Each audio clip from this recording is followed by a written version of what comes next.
Pascal. You are now rocking with that dude Pascal.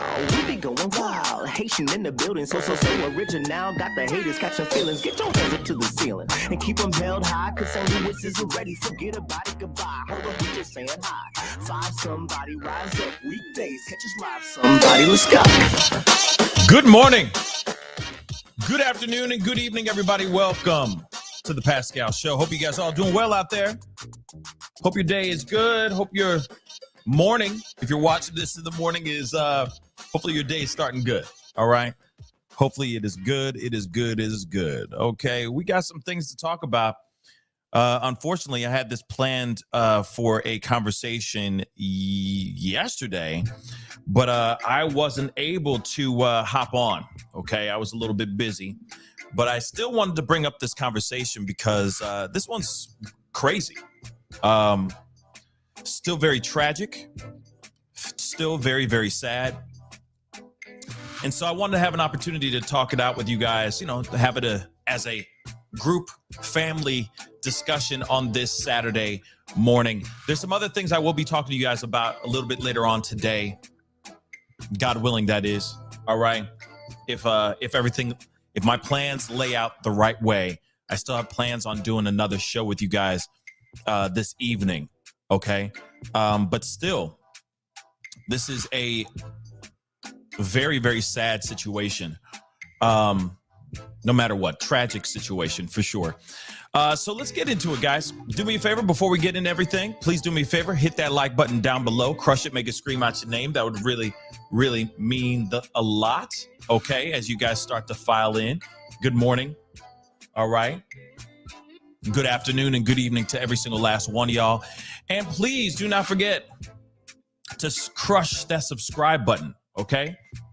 Be great to have you a part of the Pascal Show family. Of course, hit that join button down below if you want to support. Actually, I also want to say this. Not only if you want to support the channel by hitting that join button, that's very, very easy, but you can also join my Patreon. The URL is right there in the ticker down below. Please go and join my Patreon. As of what's been going on or what's happened over the past couple of days, as of this past Tuesday, I'm really working on building my Patreon like crazy now. So if you want to support over there, by all means, please join over on my Patreon, or if you want to join here, that's totally fine too. But if you feel compelled to support in a different way so that it just in case they rip the rug out from under my feet again, okay, that would be greatly appreciated. Your support would mean the world to me. Okay, anyway, enough of the begging stuff. Okay, let's get into this conversation. All right, we got things to get into. We got a conversation to do, many stories to go before we sleep. So let's get into this. Okay, now I caught wind of this story a few days ago, and it has been kind of a discussion, okay, or a topic that has been thrown at, you know, on the coffee table, on the dinner table, amongst many, many people right now. It is a discussion that I feel that really needs to be brought up, because we have a situation where there is a 12-year-old girl from Tulsa, Oklahoma, that was that was arrested for allegedly attacking, okay, and I got to use these specific words, right? I got to use these code words because I can't use other words, okay? But allegedly she poked her, and I'm only going to use that once, okay? But attacked her brother to his own demise, and she was arrested for it in Tulsa, Oklahoma, okay? Now, just a quick summary. The mother is standing by. The mother is standing by her daughter. There's a lot going on here, okay? And there's also an interview on Cuomo. Shout out to Chris Cuomo, where she basically claims that medication is the reason why her daughter, her 12-year-old daughter, had this psychotic break and did the unthinkable to her own 9-year-old brother. Just a quick summary, because we're going to be going through a bunch of things. We're going to be looking at a little bit of body cam footage as well. We're going to be looking at some interviews. We're going to be looking at articles and all that. So we got a lot going into this. And my main question to all this is it really medication? For real though? Really, ADHD medication is the cause of her going into her brother's room at night and savagely attacking her 9-year-old brother. Multiple wounds in the chest, if you get what I'm saying. And we're blaming ADHD medication for this. There's some interesting information here. To me, there may be a history of something else more going on here than just her just taking attention deficit disorder medication. So we're going to get into all this, okay? But we got to get to the source of it, the start of it all, okay? Now, this is interesting, all right? Still, very interesting information. And you know, before we get into this, and I'm going to say this now, and you're going to hear me repeat this later on. You're probably going to hear me repeat this a bunch of times, okay? Because I get her mama standing by her daughter because this is her daughter. This is her own flesh and blood. She raised this child, okay? So I'm not going to sit here and judge her for trying to stand by her daughter and be understanding to it. Well, not understanding, but just stand by her daughter. Okay. But still, this young girl did take the life of her brother. I find that very hard to be able to switch gears. But I mean, like I said, I am not her. I'm not in their situation. So, but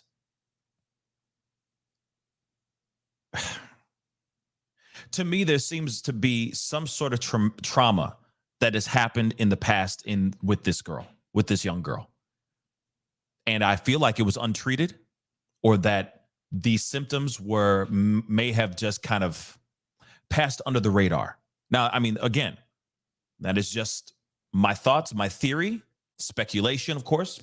I have nothing to back that up, but it does seem like there is some sort of trauma with this young girl. And it may be because of the household, okay, the dynamics in the household, etc. But I digress. Let's get into this, okay?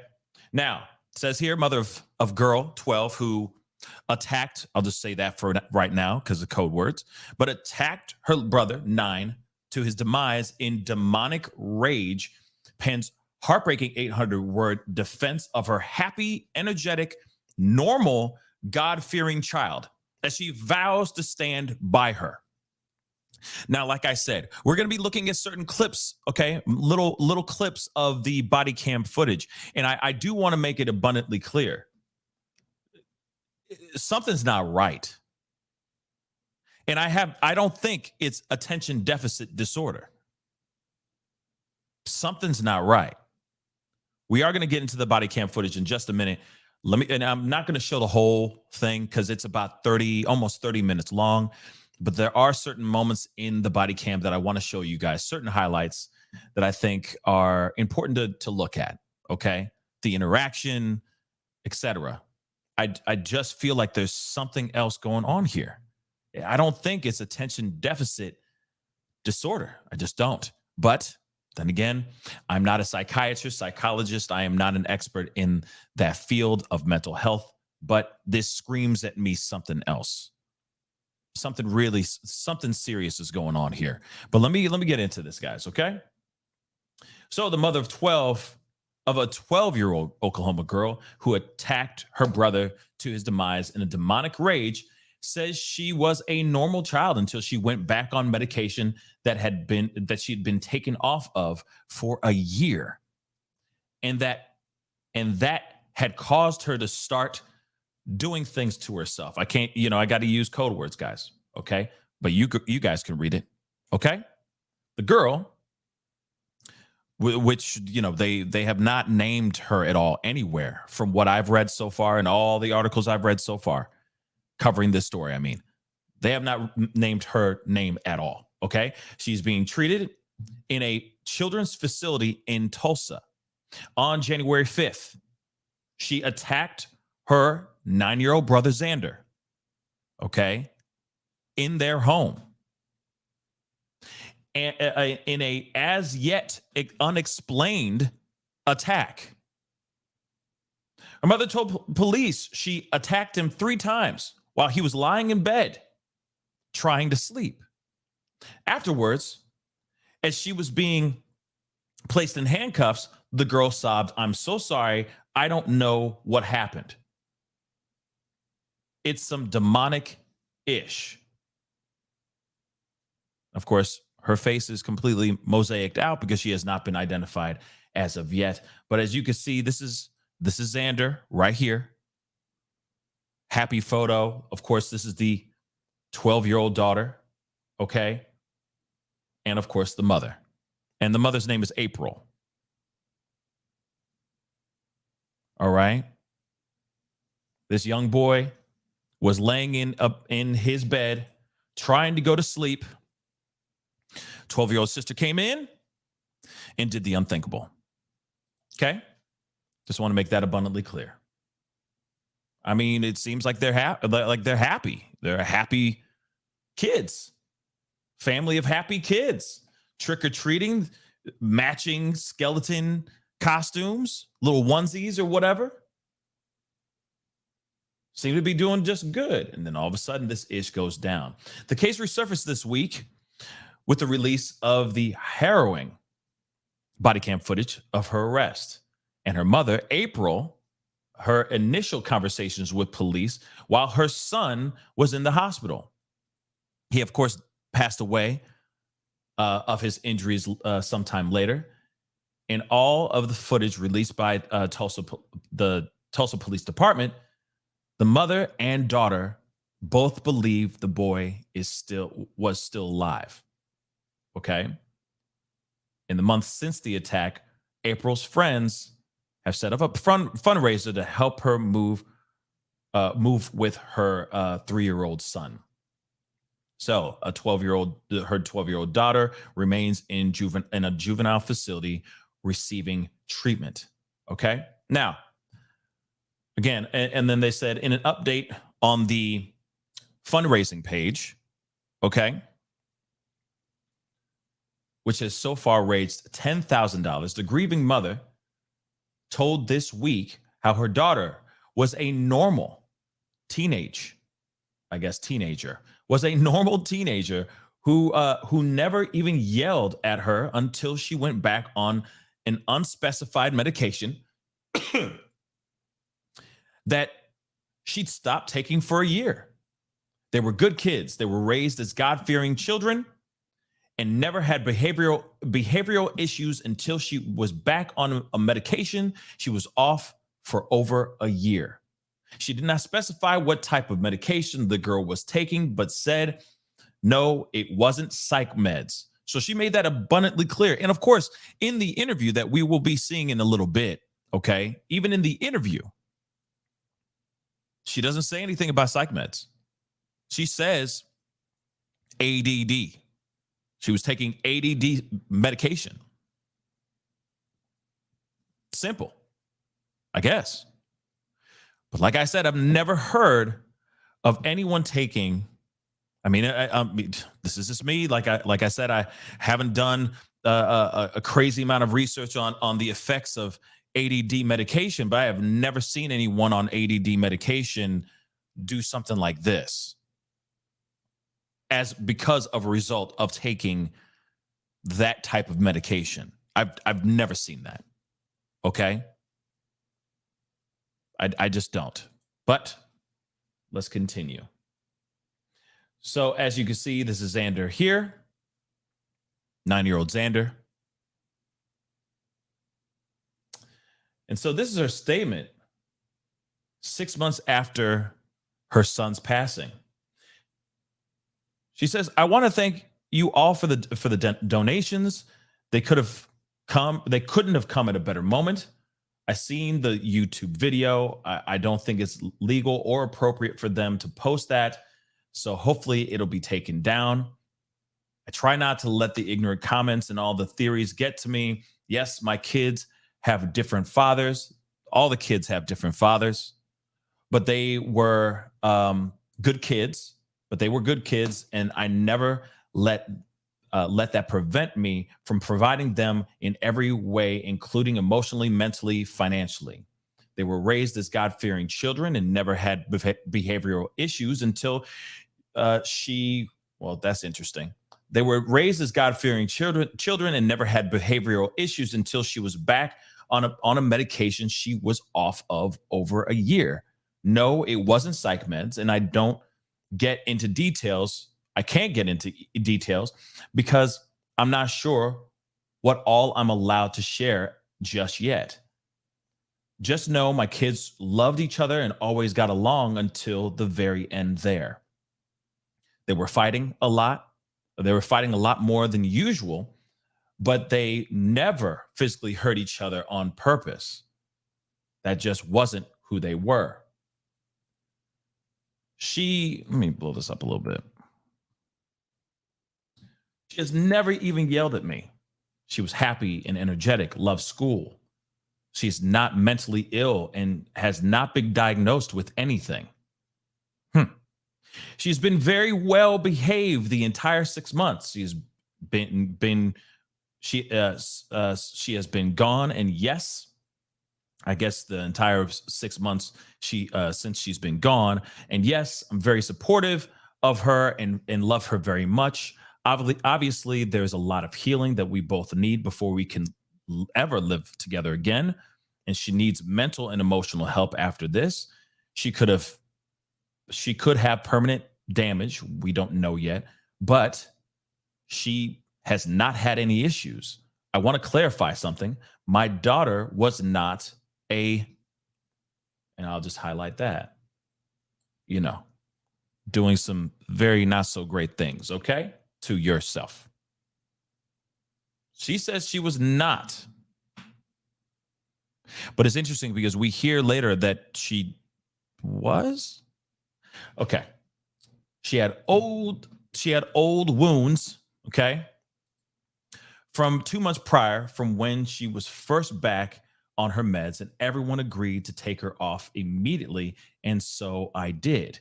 Unfortunately, it was too late to the damage was done.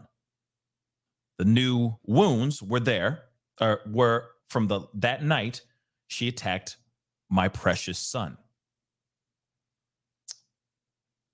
She has a very amazing team of experts that spend almost every day with her for hours sometimes. They have been around her this entire 6 months. They know her pretty well. They also feel like she is telling the truth, and I believe the experts when it comes to this. She is going to treatment. For how long, we do not know yet.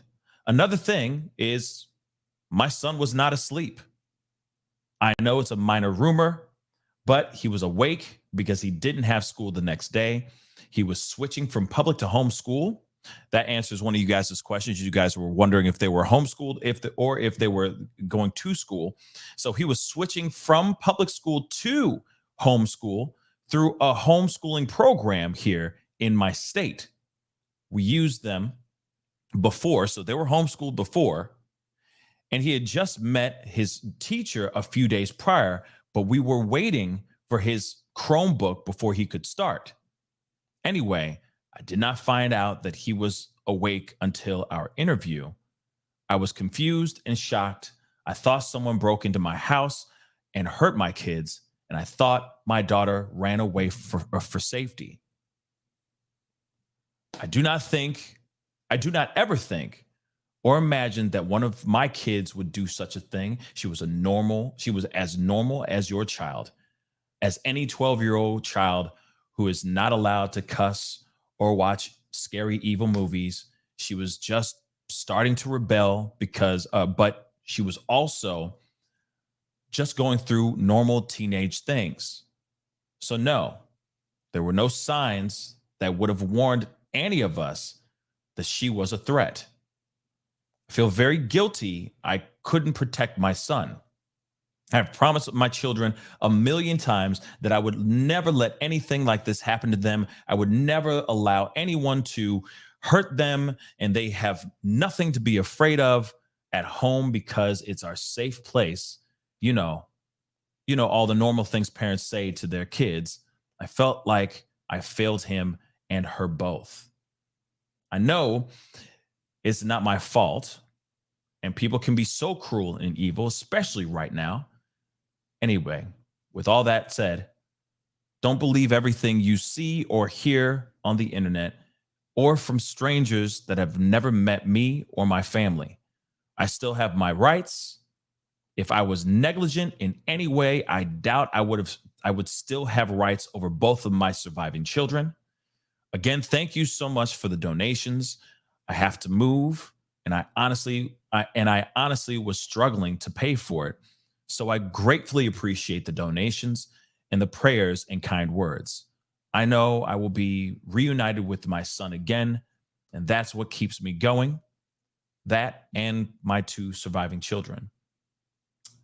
This is a horrible tragedy that was completely unseen and unimaginable to any parent in any circumstance. God bless you all, and may your kindness be returned tenfold.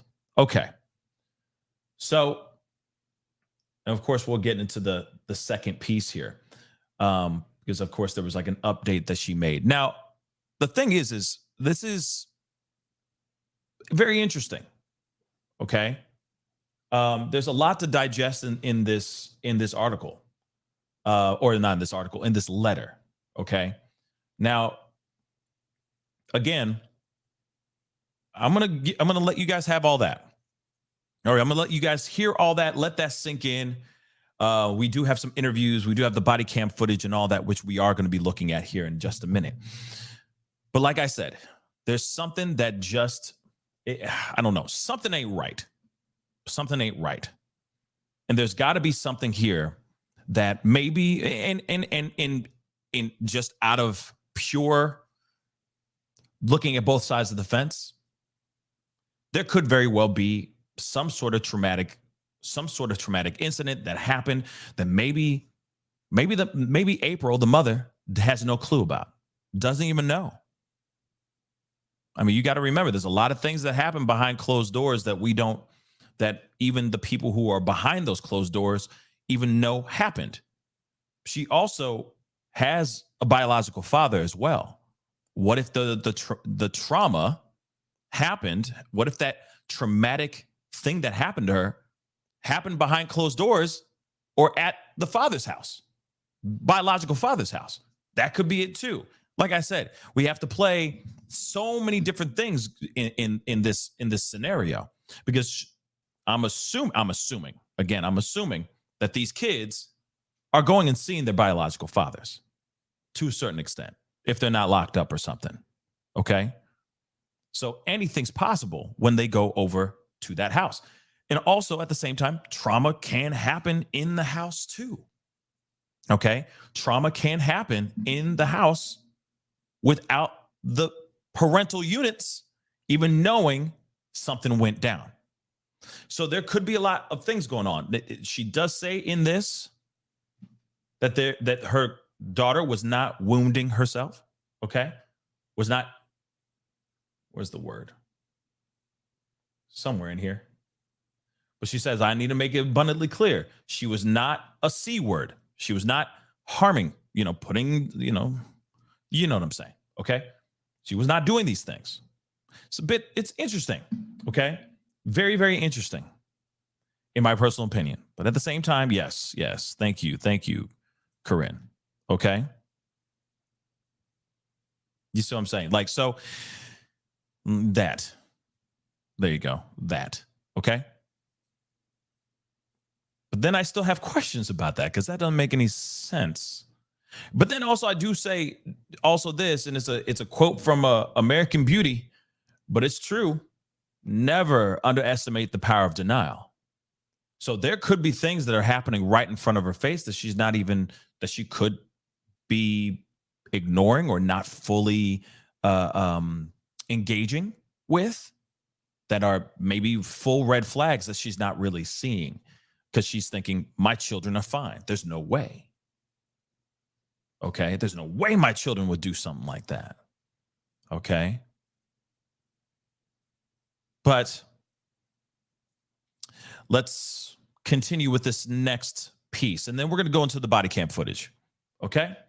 So there isn't much to update on. This is, of course, on March 18th.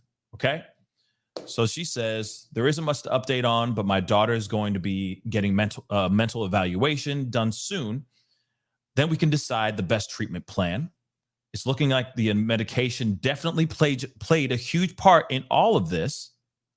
And that makes me so sick, because I put her back on it after taking her off for about 1.5 years after her being on it for so long.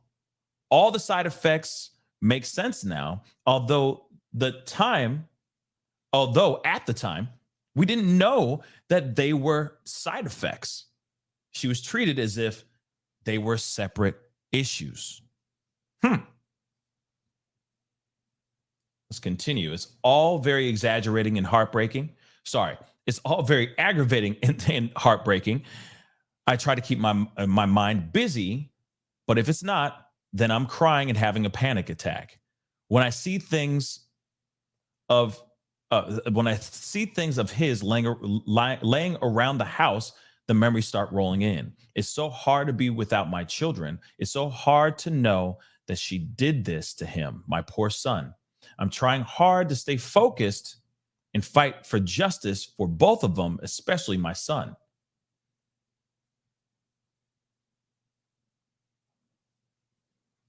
So I'm going to ask you guys this. I'm pausing here because that is a very interesting statement.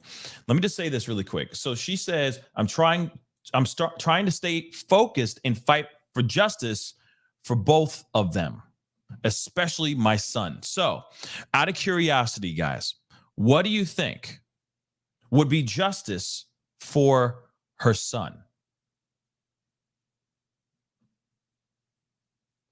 Just throwing that out there. What would constitute as justice for her son? Would it be her daughter being tried as an adult, or anything else of that sort? What would be justice? Because you got to remember, Big Sis did this to little bro. Okay? That's a very big deal. Doesn't matter if it was because of the meds or because of trauma or anything of that sort. She still snatched a soul off this planet. Doesn't matter if they're blood related or not. Just think about that for a second as I continue, okay? Let's continue. He was the light of my whole world, and it's so dark without him. I miss him. I miss goofing off with him, coming up with jokes to tell each other, singing and gaming with him. I just don't know how I'm supposed to keep going after such a horrible thing. I would think people that experience something like this would get a pass, but they don't. You are forced to continue with life, so your other children are not alone in this dark world. Pray for your kids every day and pray over them every day. Teach them to pray. Didn't do us much good, but I know Satan kills, lies, and destroys, not God. I just wish he would have helped those doctors save him. He could have lived. He should have lived. His last birthday he will have Forever 9, and then April light up. Now, I'm going back to this question, okay? She says justice for both of them, especially my son. Now, I feel like that's kind of an oxymoron statement.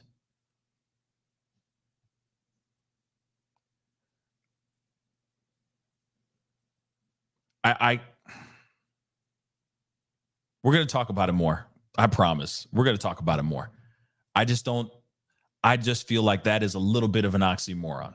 I know that sounds a little bit odd, but I really, really don't see it in the way that that maybe she is seeing it. Okay. Just to be completely honest, because justice for him will not be, there's no getting, okay. This is a tough one. Okay. Because I can understand, a mother's love and it's her kids and all that. And she can't just be on one side and all that. Of course, I get it to a certain extent, but this is still someone who did something unthinkable to your other child. Doesn't matter if it's your son, it doesn't matter if it's your daughter or whatever. It's still somebody who did a crime. This is a crime that was done.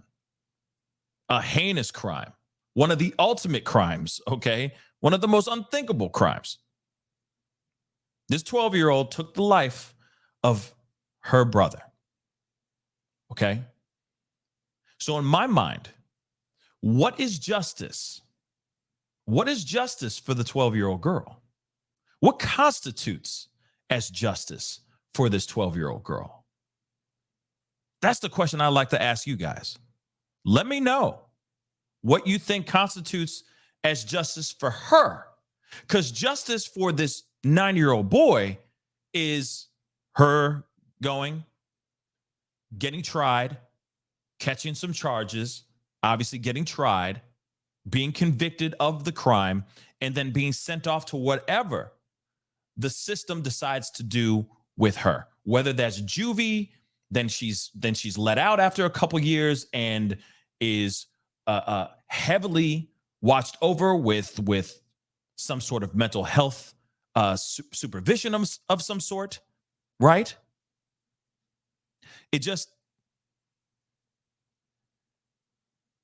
Or it's her being locked up for good, tried as an adult, and getting the ultimate, right? Getting charged with serious years. But like I said, I ask you guys, where do you stand on that? What are your thoughts on that? Because I'm be real. You're going to hear some of this body cam footage, and my Lord, I mean, she's, as much as she says, like, I don't know what happened, she clearly knows what happened. She clearly knows what she done did. And what she done did is bad. It's wrong, y'all. It's very, very, very, very bad. But like I said, let's take a look at this. And then, you know what?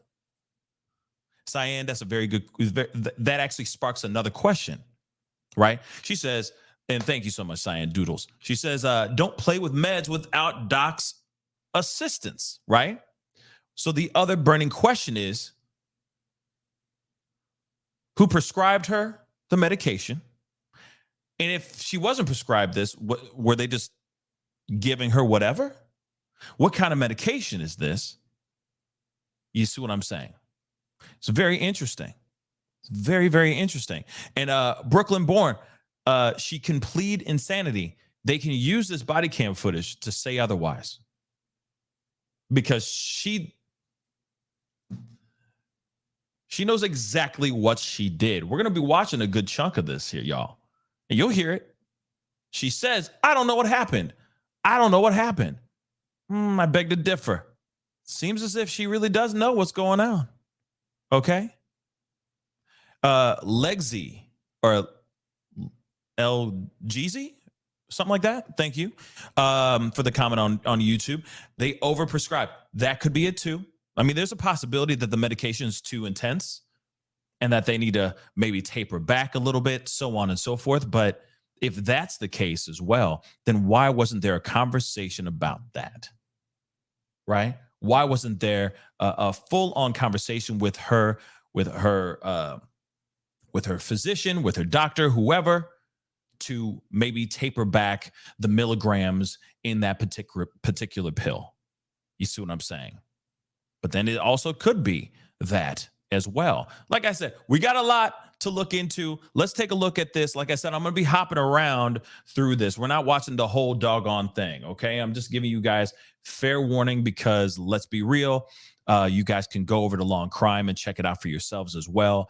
But at the same time, I just wanted you guys to hear the interaction between daughter and mother, what she says to the police, etc. So there's a lot to break down in this. So let's take a look.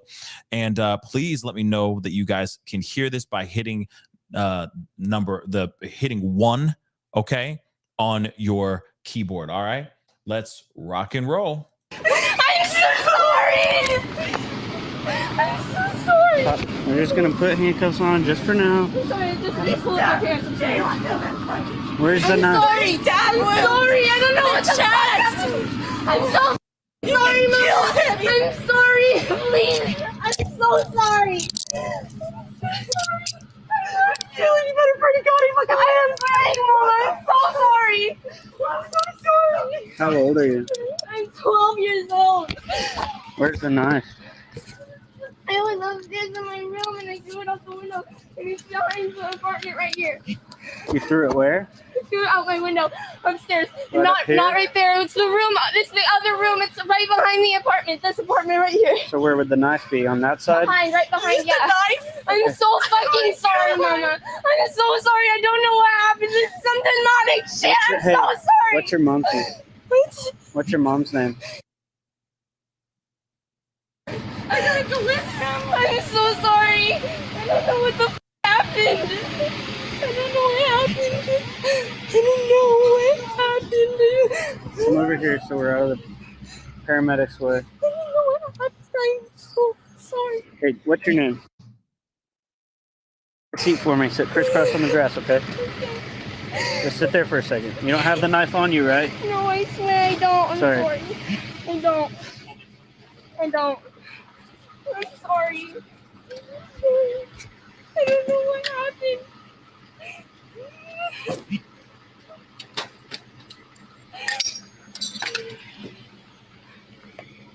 Is there anybody else inside the house? No, it's just me, my mom, and my brother. Hey, how would I get to the knife? Is there the back side? I can show you. Okay. I'm so sorry. I'm so sorry. I really didn't want things to happen like this. This sucks. I'm so sorry. I'm probably gonna go to jail. I'm gonna live the rest of my life in prison. Okay, real quick before we continue, I got to ask you guys where. I mean, I know this is heart wrenching. This is hard to watch and all that because I hate the sound of hearing any child crying or anything of that sort. So this is tough as well. But I do have to ask you, what do you think so far? Because it seems like she knows what she's done. So her saying, I don't know what actually happened is it's going to be very interesting because she knows exactly where she discarded the knife. She's about to show him in just a second here and all that. It's just, that's the other thing too, Kelly. Exactly. She is full on admitting to doing this. She's fully taken the L. She's fully saying, I did this. I'm probably going to go to jail forever and ever and ever. This is what I did, so on and so forth. But she's claiming, I don't know what happened. Seems a bit odd. Now, again, I will say this. There are such thing as having a psychotic break where you go and have an out-of-body experience. You almost like your body goes on autopilot and you just check out and you do this unthinkable thing. And then next thing you know, you come to, and those things, we've heard those things as well. Okay. We've heard those stories as well, but she's fully admitting doing this again. Like I said, questions, guys, but comment, please let me know, how you're feeling on this. Okay. Let me know how you're feeling on this. Again, I know that this is a tough one. Actually, really quick before these all disappear on me real quick. Thank you so much for the super chats, guys. Down the right. Oh, and yeah, super chats are back on again. When they shut everything off, okay, guys, when they finally turned everything back on, I had to go and I have to physically go through every single video I've ever done on this channel. That's over 2,300 videos on this channel and remonetize all of it all over again. So I didn't realize that they turned off the super chats, but everything's back on again as well, just to let you guys know. Okay. But hey, down the rabbit hole, I appreciate the 2. Tyler, thank you so much for the 2. I heard about this from Dr. Richie. I'm sure he covered this. Great channel. Autistic Shill, thank you so much for the 11 Canadian. I've worked with disabled since grade 2. Patience acceptance, don't underestimate their intelligence. As a child, I was the only girl allowed to work with violent people. None run off or are violent. Well, I'm happy that you've had some success in your line of work, and thank you so much for your contribution, right, to helping those that are in need. Of course, again, guys, I appreciate all the support, and yeah, this is crazy. Okay. And I'm going to say this too. I'm going to say this too, as well. Is she old enough to be charged as an adult? Just throwing those questions out to you guys. Think about it. Put that in your pipe, because I know some of y'all are waking and baking. Put that in your pipe and smoke on it for a minute. Let me know what's good. All right. Tell me something good. And let's continue with this video. Okay. That's it right there? Yes. Okay. Do me a favor. We're going to sit crisscross applesauce right here. Okay. Which one is it? First apartment right here. Hey, she threw the knife over here. Stay there. It's right there. Okay.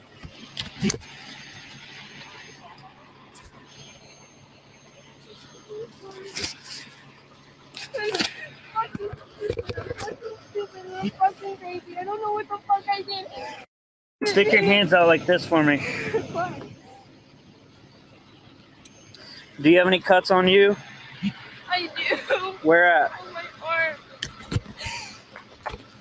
Which arm? Both of them. My left one is just small cuts. Did you cut yourself? Yes. Actually, I'm at my right arm. It just has the small cuts, and then my left one has. I'm sorry. I don't know what the fuck it is. Mom, and then Fire and IMSA was. Hey, real quick, I'm going to take you out of handcuffs and I'm going to take your hoodie off, okay?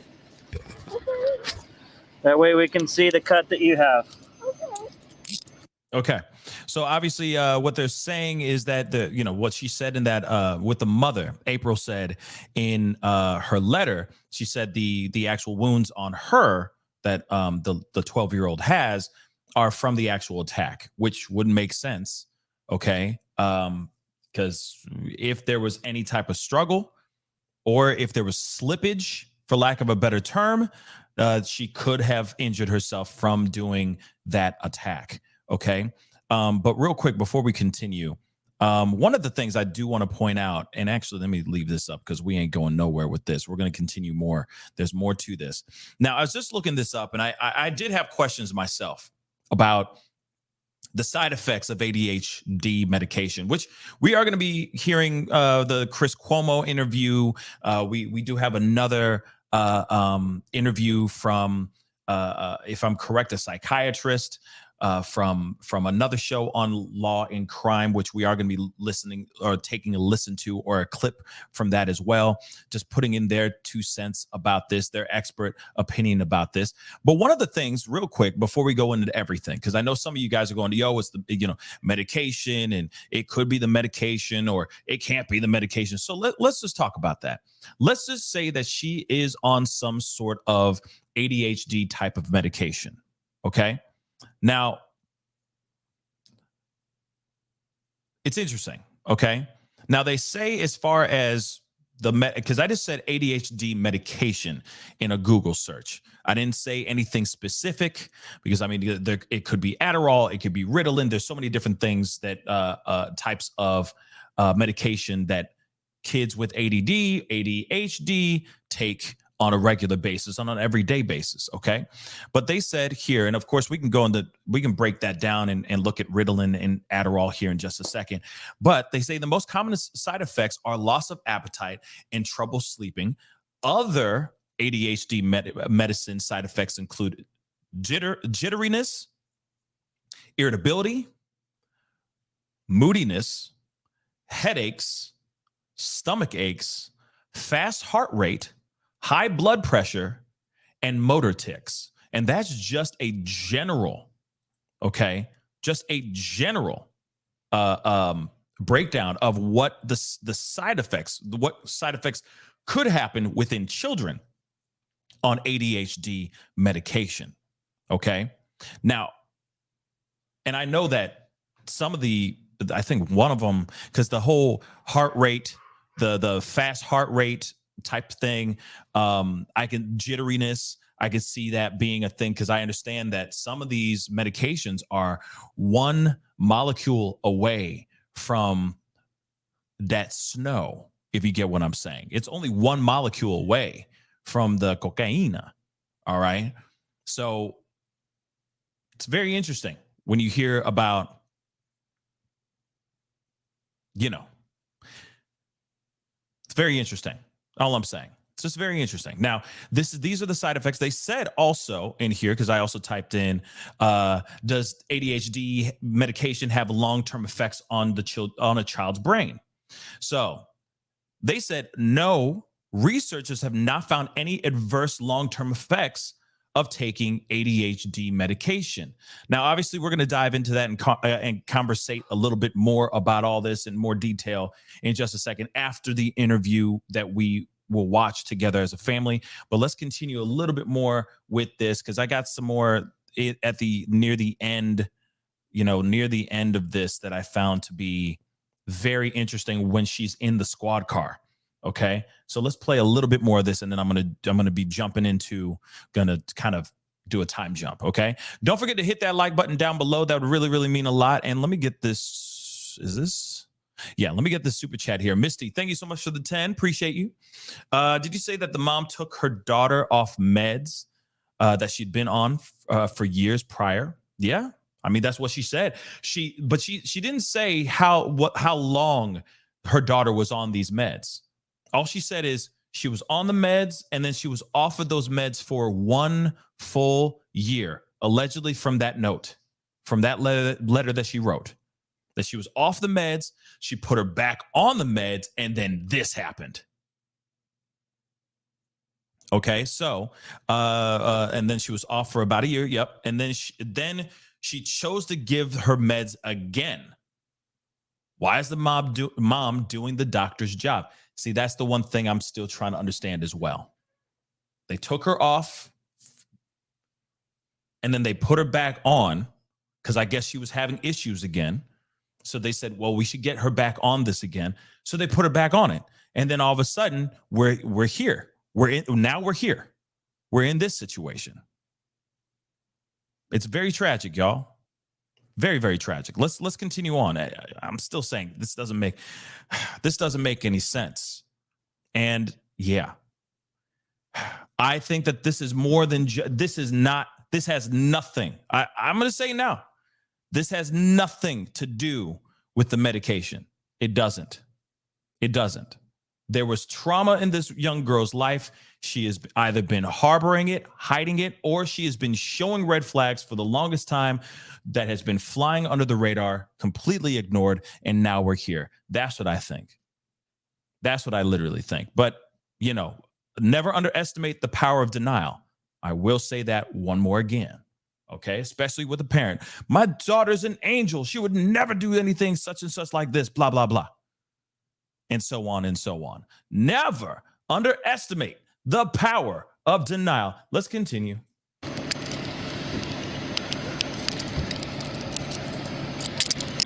Take your hood off for me.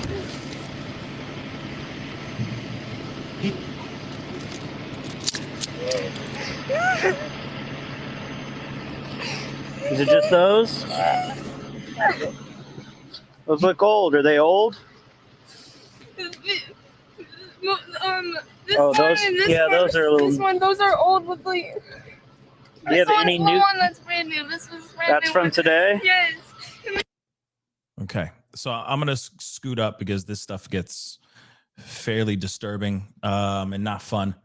Okay, but then she gets in the car. Okay, and this is very interesting.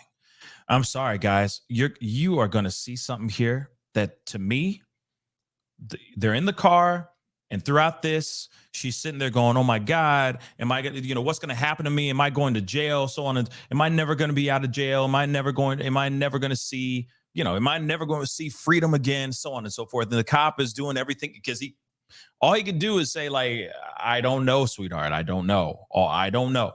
All I know is that we need to keep you here in this squad car for now. And we're going to figure out what we need to do, because you are not 13, you are 12. And I guess in the state of Oklahoma, 13 is when you can actually bring a child into a holding cell, if I'm correct, if my memory serves me correctly. And she is 12. So she is right under that cutoff time, right? So she's sitting there freaking out, of course. Like I said, just watch this. We're going to watch a good chunk of this. So let's get ready. Yes? I don't know. I can't answer that for you, all right, Jen? But yes, I want you to go back to school. I just want to say goodbye to a lot of people. Say good. Where are you going? Jail. You? It's up to someone that's bad. Oh. That's really bad. Let's not think about that, okay? Let's not think about that. Just calm down, relax. A lot of things are going on right now, okay? A lot of things are going on right now, okay? Okay. Are the handcuffs necessary? I'm a good child. I know you're a good child, but that's just what we have to do, policy. Especially if you're sitting in my car, Gotta itch my eye. Yeah, I know. Okay, hold on. Y'all saw that, right? You didn't see the switcheroo? No, hold on. I will make it abundantly clear, because I'm going to roll it back just a little bit back further, and then we're going to roll right into that switch. But did you see the switch? Now, obviously, there's, they cut and they kind of, they did their own cut to show like, yo, she literally has like a change of emotions. Now she's sitting there going, I'm a really good girl. You could let me go. Like, you can get me out of these handcuffs. What? The switch, like and I know it's cut like she switched on a dime, but that's really interesting, wouldn't you say? I don't know about you, but that's really interesting. Let me roll back just a little bit, because she's tripping for a good portion of this.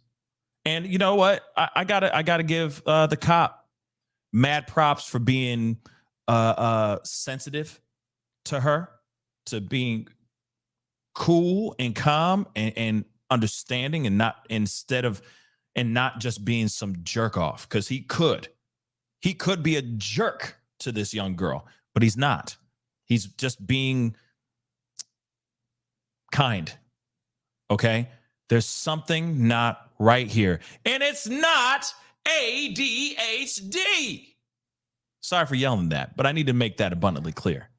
Okay, let's play that. I'm playing a little bit more. I'm playing a little bit back more. Okay, maybe a few minutes back. I want to hear you guys to hear this, and then all of a sudden, boom, you could let me go. I'm a good girl. The hell? Let's go. I just want to say goodbye to a lot of people. Say good. Where you going? Jail. You? I stabbed someone. That's bad. Oh. That's really bad. Let's not think about that, okay? Let's not think about that. Just calm down, relax. A lot of things are going on right now, okay? A lot of things are going on right now, okay? Okay. Are the handcuffs necessary? I'm a good child. I know you're a good child, but that's just what we have to do, policy. Especially if you're sitting in my car, you know? Gotta itch my eye. Yeah, I know. I don't even know if my mom will want me to live there anymore. Your mom loves you, okay? Your brother loves They you won't too. trust me Hmm? anymore. What are you talking They about? wouldn't be able to trust me anymore after what I did. They would probably be too scared to even let me back in the house. No, it's okay. I'm not saying that I will go to jail, but if I were to go to jail, how long would I be there for? So it's kind of a difficult question. So first of all, you're too young to go to jail. Juvie? So juvenile detention and jail, two completely different things. Because you're 12, correct? So. Okay. So as you can see, okay, this is, in my personal opinion, it shows to me okay. One, I understand. Okay. Let's play both sides of the fence here, because it's very, very easy for us to sit here and go, oh, she's an evil doer. Okay. And there could very well be a possibility of her being misdiagnosed. Let's not forget that too. But let's push those things aside. Let's just talk about her emotional roller coaster that we just watched. Okay. She is 12. Let me say that one more time. She is 12. There's a lot that I'm sure she's going through. Like I said, I'm playing both sides, because one side is easy for us to sit here and go, oh, evil. Fine. And like I said, I was like, yo, this does not seem like someone who's 100%. Let's keep it straight funky. Okay. Someone who is not 100%. She may have been misdiagnosed. Let's just say that. Okay. But outside of that, she does this thing. She's 12. The emotional roller coaster that she's probably going through, or the things that are going through her mind at this point, I can only imagine. Unless she really premeditatedly did this thing, knew she was going to do it, all that, and this whole thing right now is just one big act. That is one possibility. But there is the other side of it being like, you could mentally break if you didn't realize that you did this unthinkable thing. I could see that happening. Someone just mentally just deteriorating right in front of your eyes. I could see that actually happening, especially when you have a young girl who is still with a developing young mind, trying to wrap her mind around the fact that she has just viciously took the life of her own brother. That is, I can't even imagine it, guys. I can't. But the fact that she changed like that and was like, oh, you can let me go, so on and so forth, in that way, trying to negotiate with the cops, and so on, that's very odd, okay? Very odd. It's like she was trying to manipulate, a manipulative tactic, and then she realized it didn't work, so then resorted back to the crying. And now, of course, she's asking questions. Of course, I feel that anyone would ask in a way. It's like, especially if you're young and you've only seen things in the movies, you're going, okay, what am I expecting here? How long am I going to be locked up for? Am I going to be locked up for a long time, or are you guys going to process me or whatever, and then I can go back home tonight? You know, I can see those things. She must be, you know, I can see her being terrified, right? I could definitely see her being absolutely terrified. But then again, the way she was seems a bit odd. Then on top of it, she says in the very beginning, I don't know what happened. Yes, she knows exactly what she did.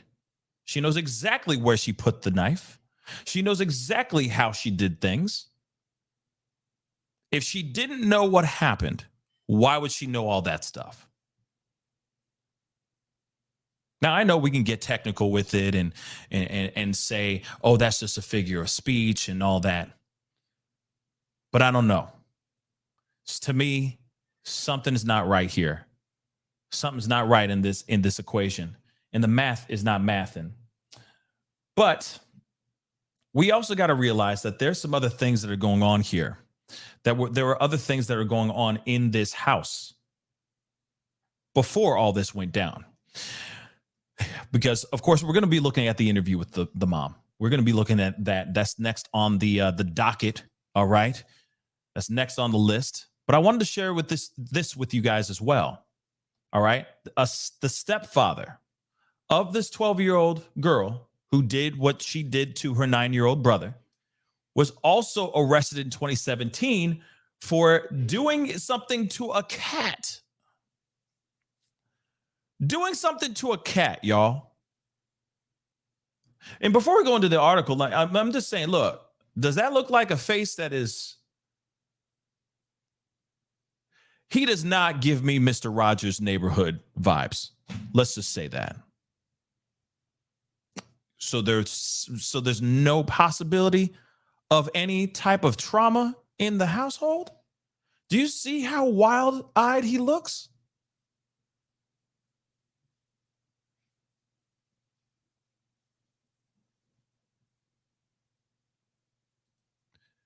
Katie Cat just said, please don't talk about the cat. I'm sorry, you got to. Okay. Yeah, it's a Carrie B. Yeah. I mean, okay. You're telling me no trauma in that household? No trauma or signs of any type of mental health, etc. Nothing. And don't get me wrong, this could be where he could have had a mental break and they took his mugshot while on one of the worst days of his life. Let's keep it real. A lot of times these mugshots are taken on that person's worst day of their life, right? But still, he was doing things to a cat.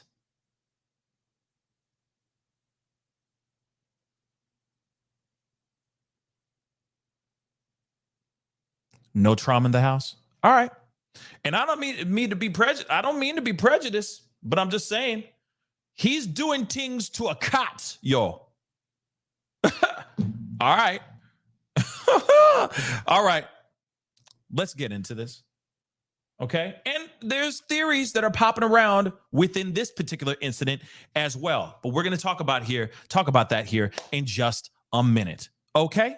So we already know about everything that's going on, but he apparently the stepfather of this 12-year-old, okay, was previously jailed for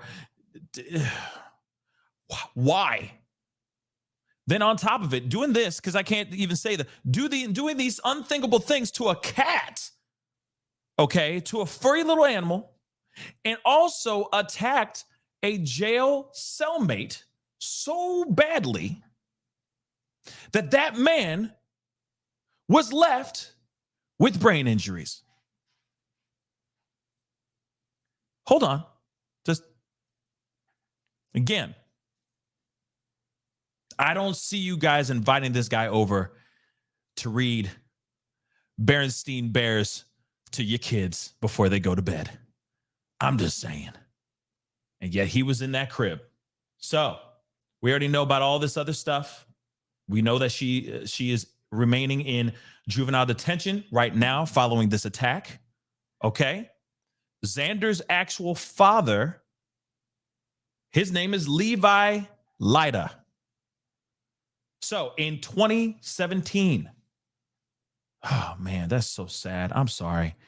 I need a second. This is just so sad.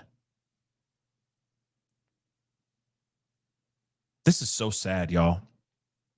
You know what breaks my heart is that they're like, and you know, I'm just gonna say this really quick. Now, I don't know the dynamics within this household, but you know what breaks my heart more than anything in the world is when you have children that have no way out. Shoot, even the mother, that have no way out, or they live in a house of bad energy, in a house of untreated mental health issues, and so on. I just want to point that out because this man right here is actually, let me just knock this back a little bit. Jeez Louise, he got the neck tattoo and everything too. Dag nabbit. But this man right here is that 9-year-old boy's father, biological father. What's frustrating to me is that when you hear these kinds of stories and you hear that there's so much that revolves around that household or even just the family itself, okay, where the children themselves aren't even able to escape, and that there's a possibility of so much trauma that's happened to not only just the 12-year-old girl, but the 9-year-old before he passed, and the other little one that's still with April right now as we speak. The amount of trauma that they could have dealt with is so heartbreaking, because it could be a house filled with trauma, not just one incident with this individual, but that there could be more things here. It's sad.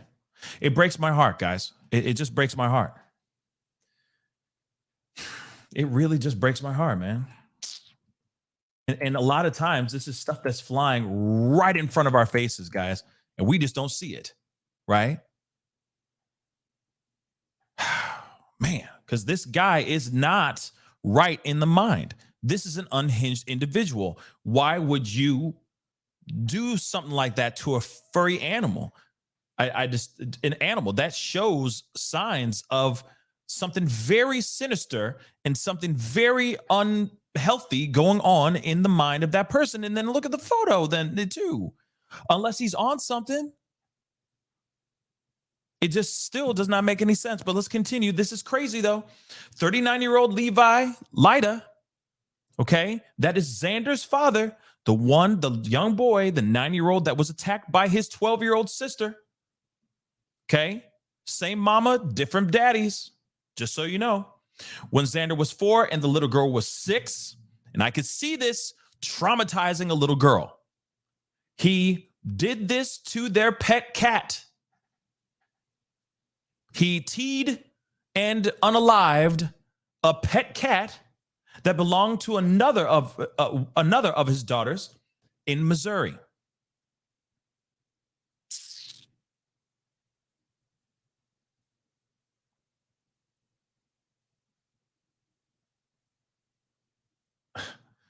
And it's like, here's the photo. I'm trying to blow it out, shrink it so you guys can see the full photo. Okay.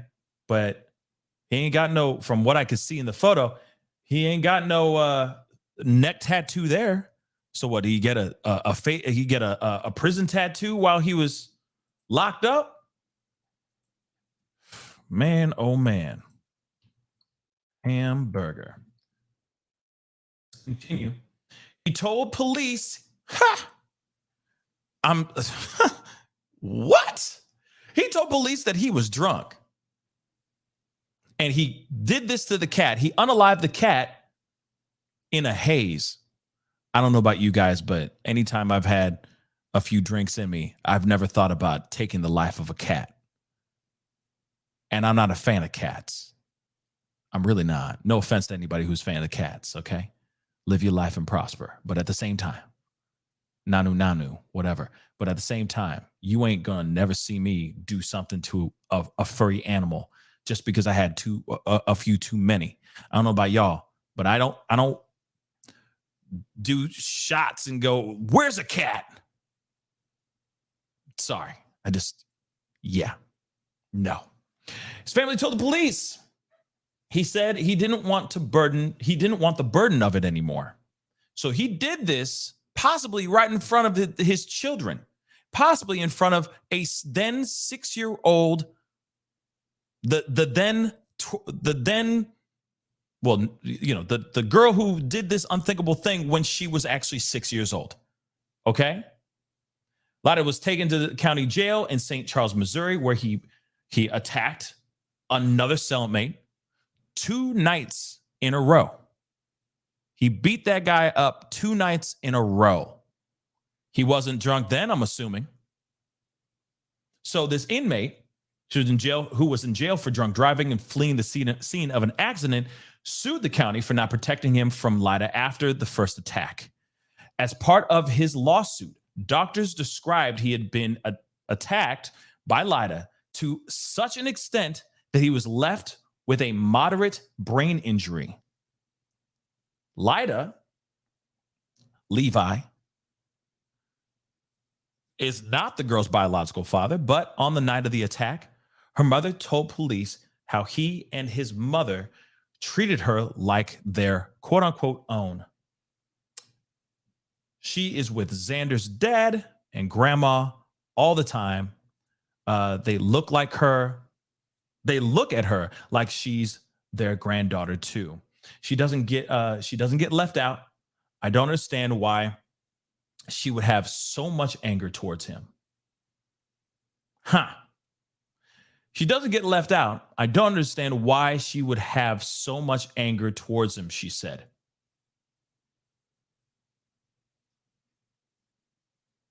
What would you think? Why would you think the daughter would be so angry at Xander's dad?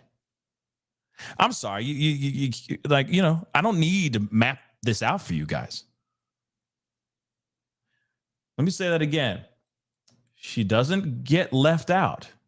I don't understand why she would have so much anger towards him. Now, I'm wondering if it was anger towards, if she's if she's saying that about Xander, or if she's saying that towards Xander's dad. That's the ongoing question I have as well. Okay? She is with Xander's dad and grandma all the time. They look at her like she's their granddaughter too. So I'm assuming she says, I don't understand why she would have so much anger towards Xander. I'm thinking. Okay? Her biological father has not been publicly identified. Here's another photo of the father of Xander with Xander. So Levi and Xander. Looks like a really happy kid for the most part. Lida is shown in body cam footage arriving at the hospital where his son was receiving treatment. In the cat case, the girl's daughter, another former partner of Lida's, returned home to find drops of red in the house and a lifeless kitten in the backyard. Yeah, I can see how that could traumatize a little kid. Police also found drops of red in the young girl's bedroom. Just going to roll that out and highlight that really quick. So they found, and this is one part that I thought was interesting as well. They found drops of red in the young girl's bedroom as well. So they're saying that this young girl showed up to the house, returned home, and found a trail of red in the house leading to the backyard where this kitten was found. But there was also drops of red found in the young girl's bedroom. Now, some people are, from what I've seen and from what I've been hearing, especially about this particular part of the story, I've been hearing people going, oh, was he taking the L? Was he taking the fall for the girl?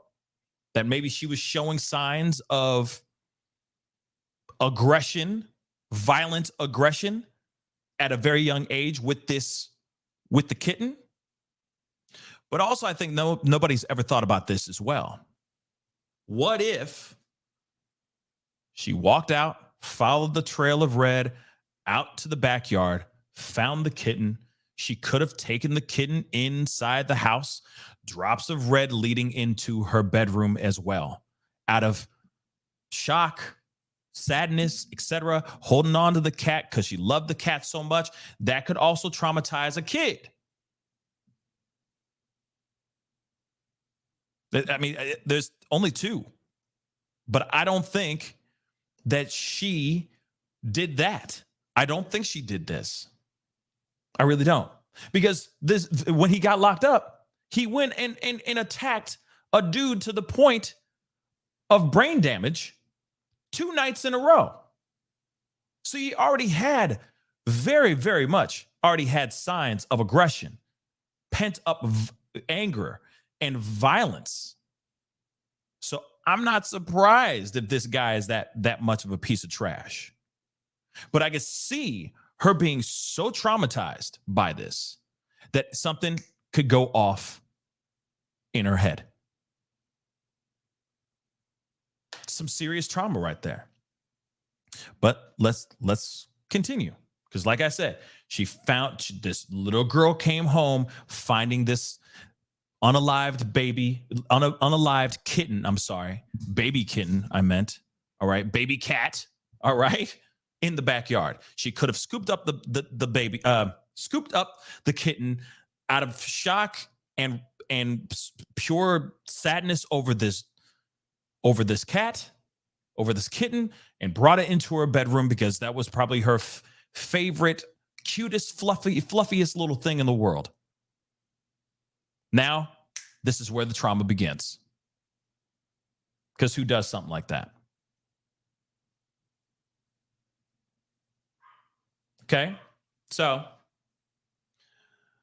found the thing, went to, then they said they found drops of red in the bedroom. Okay, allegedly he told his wife, I got rid of the cat just before she found the body, like got rid of the cat just before she found the body, but claimed not to remember having unalived the kitten because he was drunk after consuming a 6-pack of beer and half a bottle of vodka. Oh, he is daddy of the year.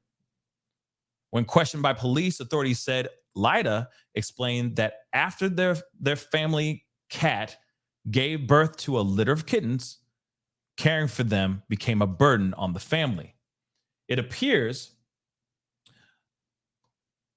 the animal had broken bones, had a broken leg.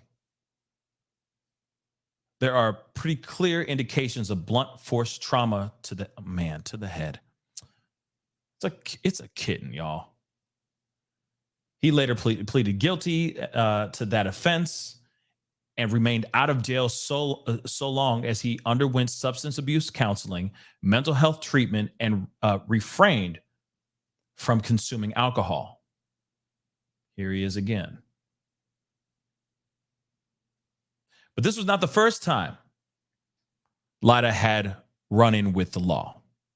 So criminal records obtained by Daily Mail show that he had previously been cited for public intoxication and a slew of traffic violations throughout Oklahoma, where he grew up, and Missouri, where he had lived with April and their 2 children. He was also cited the week before the unaliving of the cat with a motor vehicle theft.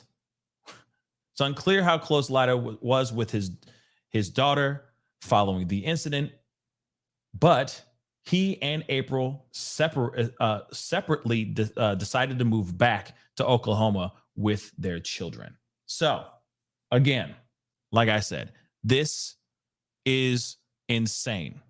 All right. And you can see as far as when you look, when we break this whole thing down, this is clearly, if this is 110% true, okay, if this is 110% true, this piece of trash right here, we're gonna go back to this photo because this guy's a winner. Okay, this man's a winner. All right, he was drunk off a 6-pack of beer and a half a bottle of vodka. He did this unthinkable thing to a kitten because he just couldn't handle the responsibility of taking care of a kitten. This 6-year-old or the 12-year-old who was 6 at this time comes home to discover a deceased kitten in the backyard. I can see that being some serious trauma on a 6-year-old that's being held on to, that is holding on to this type of trauma for years. How do you shake something like that? Let's keep it real. How do you shake something like that? No one does. No one does. A little kid like that? Are you kidding me? Let's keep it 100. Your loved one does something like that, and you have a 6-year-old at that time that discovers it. Are you not going to be a little bit concerned about the well-being and the mental health of your child for years to come? I don't know about you, but I would. I'd be very, very concerned.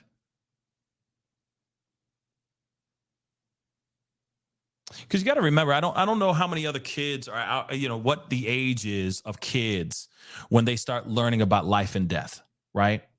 That, life happens and death is inevitable, and all that. Life is beautiful, and also death can be beautiful too if you in the ways that you look at it and how we celebrate and all that.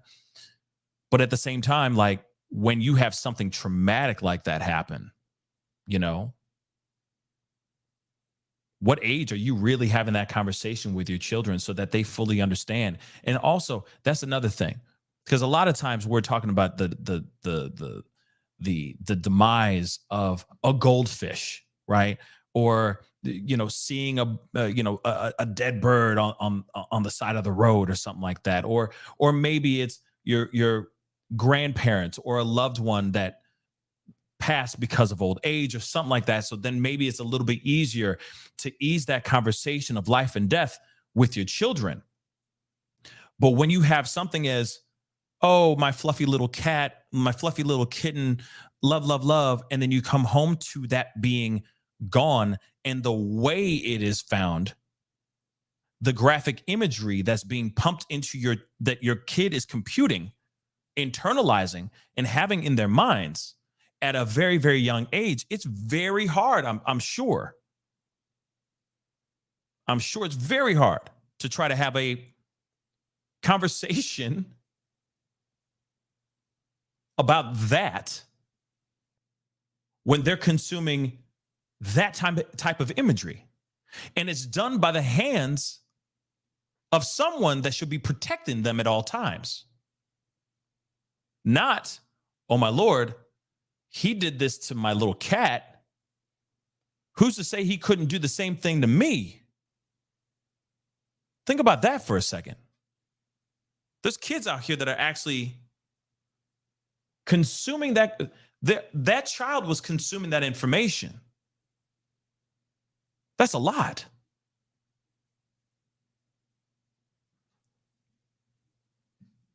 That's a lot to consume. So then this is the reason why this right here, this interview right here,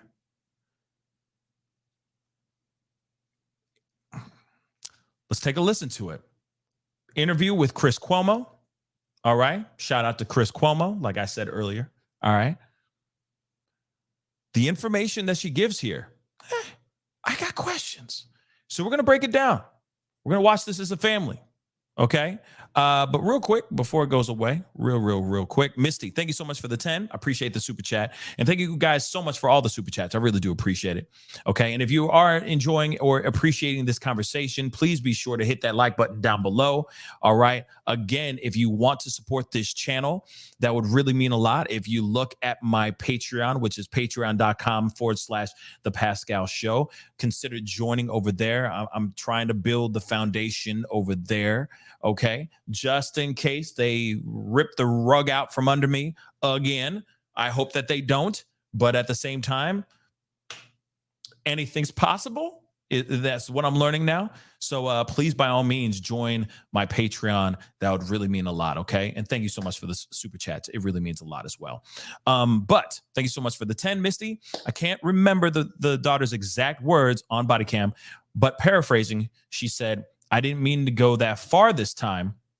So something similar has happened before. You know what? The thing is that's what I'm wondering too. And good call. Because I saw it in the chat. You guys were saying, like, some of y'all were like, yo, wait a minute. What does that all mean? Wait a second. You know, does this mean that, what do you mean? You know, like, I didn't mean to go this far this time. What does that mean? And the thing is that if she said, I didn't mean to go that far this time, how could she sit there and say, oh, I don't know what I did. I don't know what happened. She knows exactly what she said she did because she says it. I didn't mean to go that far this time.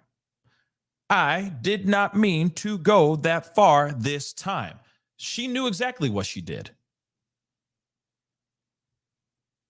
I don't know what happened. No, you did know what happened. It breaks my heart to say it like that, sweetheart, but you did. And then, of course, the on and off switch and everything. Like I said, maybe the trauma that happened before, 6 years later, went full blown.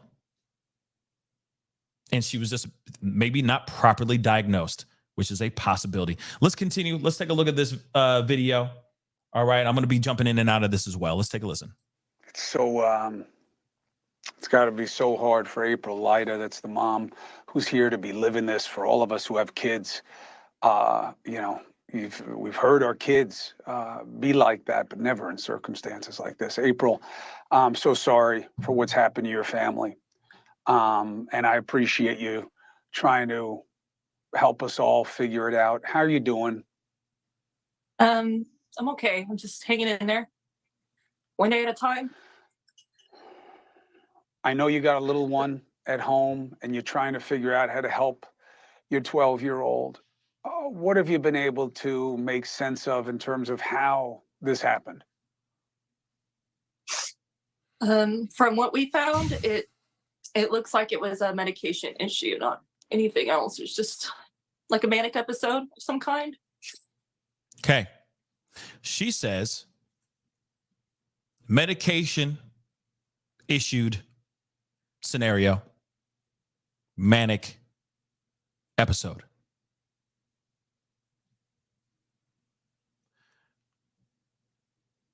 Okay. From a help me non-narcotic understand. ADHD medicine. Help me understand. So she was on an ADHD, attention deficit hyperactivity disorder, very common for parents out there. They'll hear about it. They come with indications, but there's usually guidance about, well, you may start seeing things. Was this part of a downturn or a spiral? Was there any other behavior that gave you any indication that the kid was unstable? No. She was fine. She wasn't unstable until she was put back on the medication. So she was on the medication. She hurt herself. What happened to take her off it? Hold she on. Cut her arms within a month of being back on it. So okay, let me roll that back because she doesn't make sense. I'm sorry. I don't mean to be a jerk. I'm not trying to be a jerk. I'm trying to be understanding as much as I can because I want to make this make sense too. Okay. But as soon as I saw this interview, I was like, the what? Because the letter she wrote out don't make no damn sense now. Don't worry, we're gonna go back because we got receipts. We're gonna roll that back, and I'm gonna roll this back really quick. But we are gonna look at the letter one more again because she did talk about the issue of wounding thyself. Okay, but now she's on Cuomo and she's singing a whole different tune. Let me roll that back a little bit. Let me hear what she got to say one more again. She was put back on the medication. Right here. So she was on the medication. She hurt herself. What happened to take her off it? She cut her arms within a month of being back on it. So I immediately took her off after speaking to the school and her doctor and herself. We had a long conversation. She said that she felt like she was really irritable, angry for no reason on the medication. So, of course, I took her off of it. Unfortunately, it was too late. The damage was done. Stuff like this can happen months or even years after being off of a medication like this. Okay, let me say that again here. Remember, I read to you guys what are the most common side effects on taking ADHD medications. So let me repeat that. Loss of appetite, trouble sleeping. Other side effects could include jitteriness, irritability, moodiness, headaches, stomach aches, fast heart rate, high blood pressure, and motor tics. And this allegedly is these are side effects that you can see in children as well. Now, let me just say this. Moodiness. Every child is moody. Okay? We are humans. We're all moody. Okay? We are all moody, especially when you got a 12-year-old girl who is still developing, growing up, and growing into a teenage girl. I guarantee you there is a lot. And I would say the same thing about a 12-year-old boy growing into a 13-year-old boy, going into the teens. Okay? They are all going through they're all going through stuff. Okay? But you cannot tell me that because she took this medication that suddenly, boom. I don't know. Again, I am not a doctor. I'm not a professional. But this, to me, screams more than it being medication. And I can see possibly, I'm going to say it.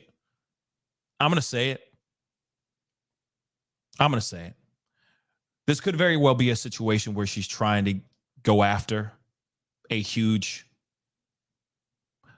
company to sue for large amounts of bags. Now, the issue is she going to be able to prove it? I'm going to say it out loud now. Oh, it was the medication that my daughter was getting, big pharma. That's what happened. It's because of the medication she did this thing. She took my child. She took the life of my other child, and I want some financial love. So I'm going to sing this for my supper, and this is going to be the hill I'm going to die on. Now, will she be able to prove that? That's the ongoing question. That's going to be very tough for her. Because she's saying her daughter started to hurt herself after she started taking the medication. But my thing is how's she going to prove that properly? And of course, I'm just presenting the questions here, guys. I'm just presenting the questions. It's going to be very, very hard for her to prove without a shadow of a doubt that her child, whatever type of medication it is that she's taking for attention deficit, hyper, I forgot the last part, but the ADHD medication that she's taking, it's going to be very hard for her to prove that without a shadow of a doubt that the hurting happened after. And that this is what got her daughter into some strange moment of a psychotic moment A moment of psychosis where she goes and does this unthinkable thing to her brother. Again, we heard the body cam footage. I didn't mean to let it go that far this time. I'm sorry, Mom. I didn't, I don't know what effing happened. I'm effing sorry, Mom. I'm sorry. But you also got to remember the other type of trauma that she went through when she was 6 years old as well. Again, this could be a misdiagnosed situation. But again, I could see her using this as an opportunity to try to go for a big, big lawsuit against whoever manufactures this medication. Let's continue. So she was on the medication. You took her off. She went back on. She started to self-harm. You took her off again.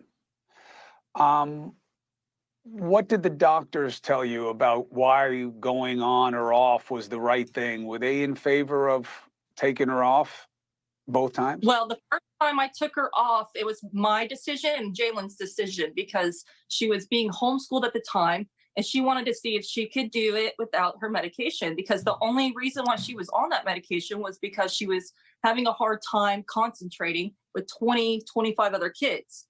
We were homeschooling that year, and I told her that was fine. We can try it out and see if she does well on it. And if she does, she'll continue to not have to take it. But like I said, a year and a half later, she went back to public school, and the doctor recommended putting her back on it because her grades were slipping. And so I did. I put her back on it. And then a few weeks later, a month later, she cut her arms.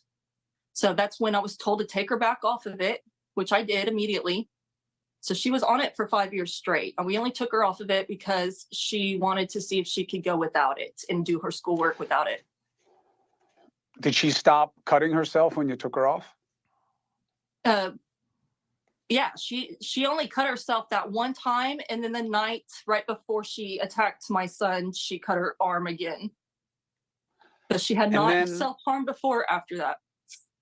And then, and I'm sorry, but I mean, I know you're trying to figure this out, and it's all just about trying to understand how so that you can get her the help that she needs. With her brother, what was the relationship like before this happened in January? That's a good question. They were close. They've always been close. It's always been just us three until 3 years ago. They did yoga together almost every night. They went on vacations together and trips together. They always sat next to each other. They were very close. She loved him and he loved her. Okay. And of course, I got to jump in and out of here. But this is heartbreaking, guys. I'm going to be real, but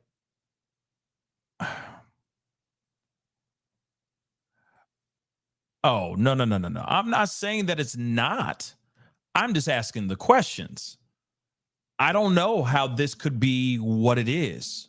I just don't. But then again, we're going to be listening to an interview or a piece of an interview here in just a minute. And for me, I look at this and I go, can it really be the medication? Can it? But then again, I've just never heard situations of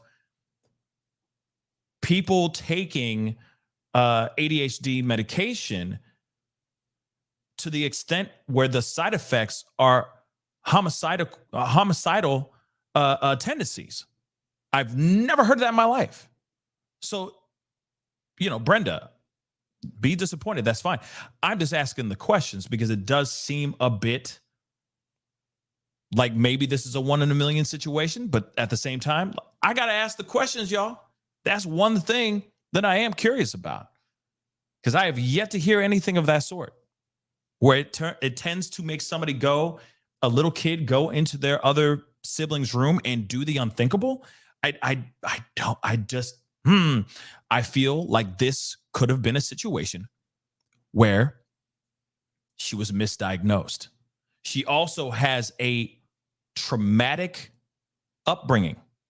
She does. That goes without a shadow. That goes without even saying. We don't have to argue about that. She comes from a traumatic background. could this have been a situation where she was misdiagnosed?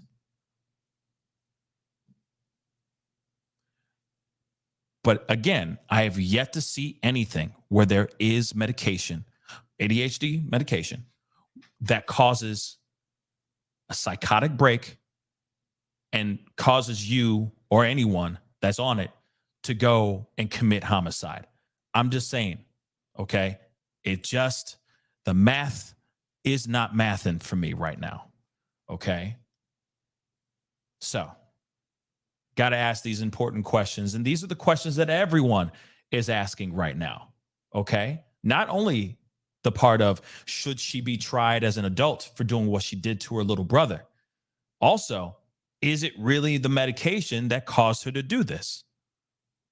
And the mother is claiming it is the medication.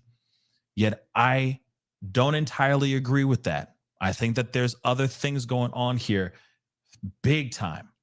But also, I'm also curious. Another question, real quick before we continue. Is there a possibility of, well, hold on. Someone just said this. Katie Cat just Googled it, and it clearly says psychosis is possible. And okay.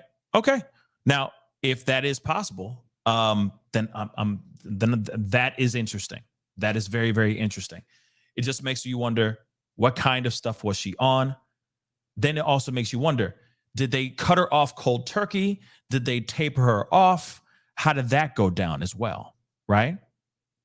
But like I said, it's not as where is it? As Christy B just said, it just isn't adding up. To me, it's not adding up. I think there's a combination of a lot of things at play here. And I don't think that she was properly diagnosed. That's what I think. But let's continue. And like I said, we got an interview from a psychiatrist that's gonna talk about this a little bit in more detail. So let's finish this out. Was she able to tell you what led to her stabbing him? She has no idea why she did it. She's heartbroken and feels very guilty, but she still doesn't understand why she did it. She said it was like it wasn't her. And the team of specialists working with her, they believe her after working with her for the last 6 months every day. And I believe her too, because I know my child and I know that wasn't her. Hey, thank you for watching. Please go. So, again, pretty crazy stuff, guys. Okay. Pretty interesting stuff as well. And the thing is, hey, especially with what I just showed, what Katie Cat said, she said there can be psychosis or, doing something to oneself, right? Especially if there's underlying issues or misdiagnosis. So if that is the situation, this could very well, like I said, I'm going to lean on that even more. Could this have been some sort of misdiagnosis? Was she taking the wrong type of meds? I mean, I'm just asking the questions because we need to ask those questions. Okay. But there is an interview, okay, that I wanted to share with you guys. All right. Anjanette Levy, okay, had an interview, and I just thought it was interesting. Again, I think this is interesting. Okay, so let's take a listen to this as well. This incredibly sad case is Dr. Angela Arnold. She is a psychiatrist based in Atlanta. Dr. Arnold, welcome to Sidebar. Thanks for coming on. Thank you. Thank you for having me. Dr. Arnold, this case is just heartbreaking. Your thoughts upon learning of some of the things that April Lyda is claiming about her daughter. The fact that, she had these old cuts, she was off of a medication. What are your thoughts? Well, it's very concerning. First of all, she's only 12 years old. It's difficult to treat young girls that are that age. You have to be very careful about the different kinds of medicines you give them, and they can cause different side effects. Real quick, you heard that. It's very difficult to diagnose a developing mind, a 12-year-old girl that's still developing, that's still growing up, that is still maybe has started puberty, maybe is a late, God knows, okay? But still growing into their own body, growing, developing their mind and all that stuff. It's very, very hard to do that, okay? And the other question is, what are the chances? I mean, I'll ask. I mean, what are the chances of this family just going back and getting the old stuff, not actually going to the? I know that Chris Cuomo asked, like, when you were discussing this with the physician and all that, what are the chances of the family just going, oh, just go and get we still got some, we still got that bottle. It's in here. Let's just use the old stuff. What are the possibilities? Instead of maybe using less or maybe more, God knows, more milligrams, less milligrams of whatever ADHD medication she was on. You got to put all those things into consideration, right? So yeah, it's very interesting. Let's hear her out. We've heard that this little girl she was diagnosed with ADHD, so some sort of attention deficit disorder. So you're to assume that she was put on an amphetamine for that. Okay, that's how we treat attention deficit disorder. Mm-hmm. Okay. I'm also assuming that she was having some sort of side effects with that medication in her past treatment because they took her off of it for a year. And then they say they put her back on it, and she had some more side effects from it. But she was not on the medication when this incident occurred in which she killed her brother. Huh.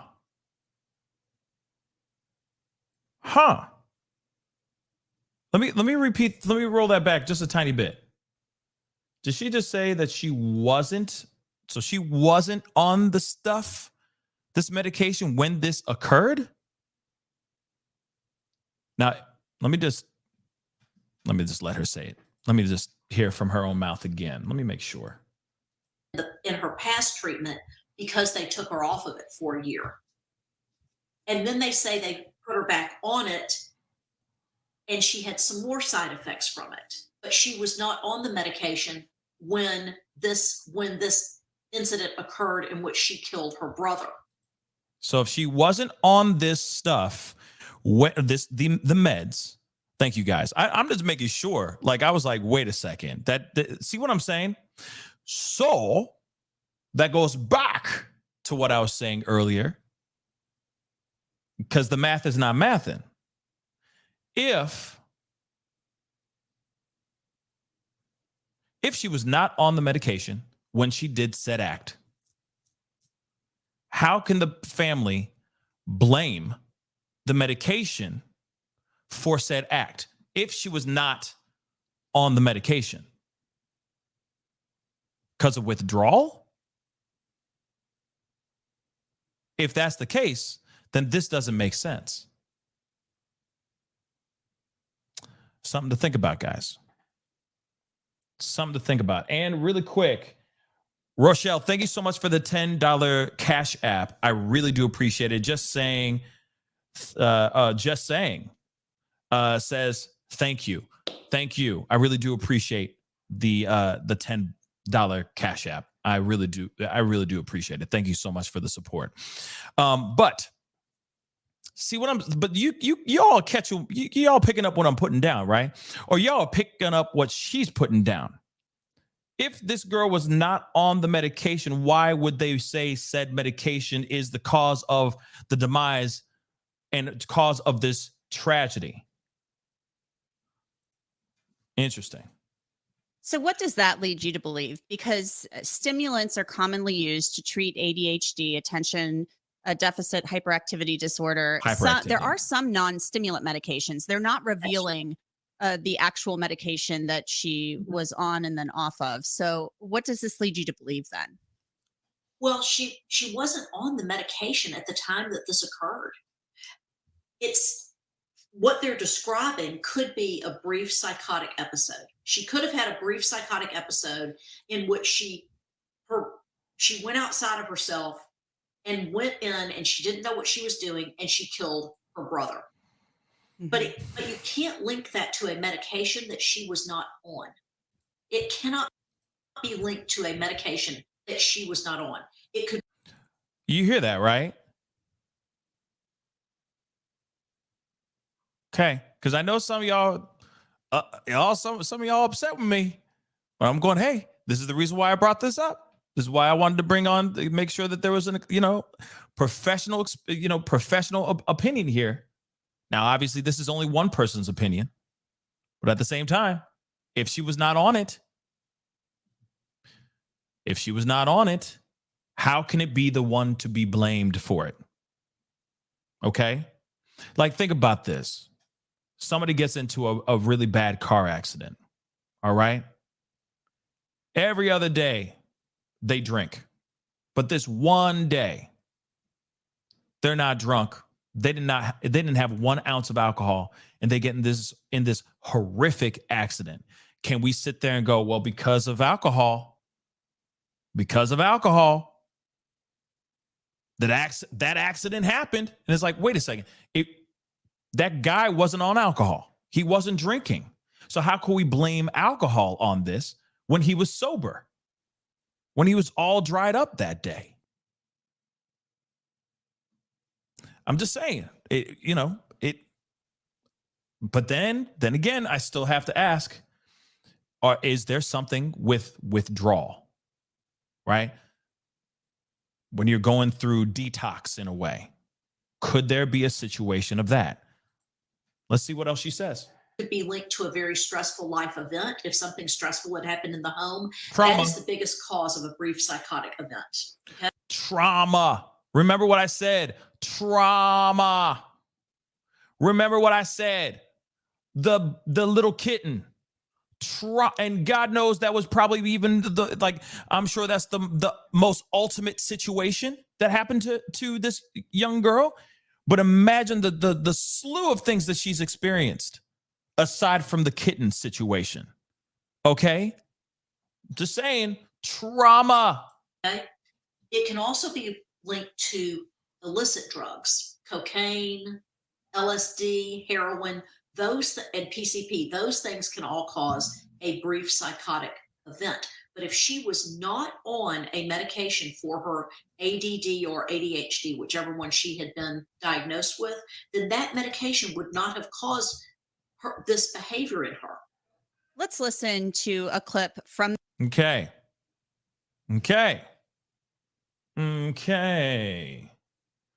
Now they go into the interview, so I'm gonna play a little bit after the interview.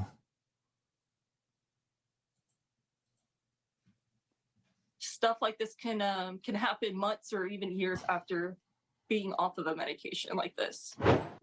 Dr. Arnold, what do you make of what April Lyda said?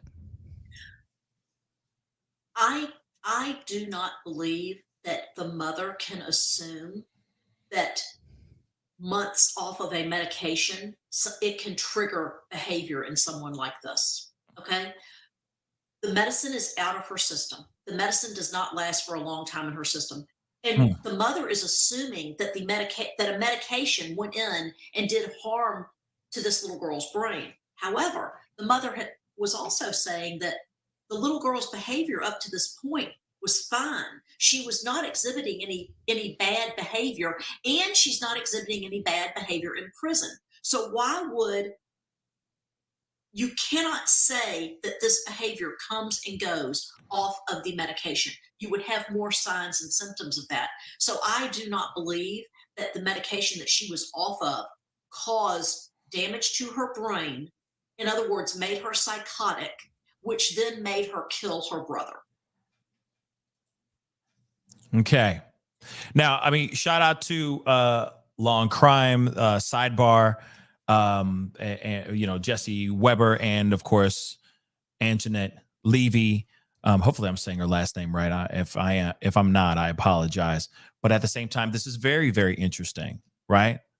Cyan, I think this is very interesting Because if she was not on these pills, if she was not on this medication, why can they sit there and say that this is the medication that is the cause of it all? That's the only question I ask, right? In the very beginning, I honestly thought that she was actually still on the medication. And the way that interview with Cuomo gave me the vibe that she was still on the medication. But from what we're understanding, she was not on the medication. And now from what we're understanding from this psychiatrist, from this psychiatrist right here, she is even saying that it doesn't stay in your system very long. It doesn't have a lasting effect like that. Like if you're trying to withdraw from something else, if you get what I'm saying, from other things.